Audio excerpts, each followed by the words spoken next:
শুনবানি সুন্দর কাহিনী, জান্নাতের ওই রুমে রুমে লেখা নবীর নাম, জান্নাতের ওই রুমে রুমে লেখা নবীর নাম। নবী রহমতে আলম নূরে মুজাসসম, রহমতে আলম নূরে মুজাসসম।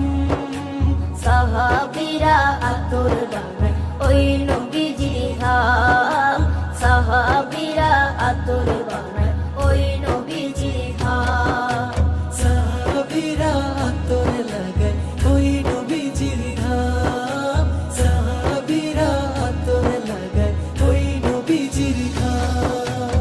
ওস্তনে হান্নানা একটা খেজুর গাছের নাম, যাকে ধরে খুতবা দিত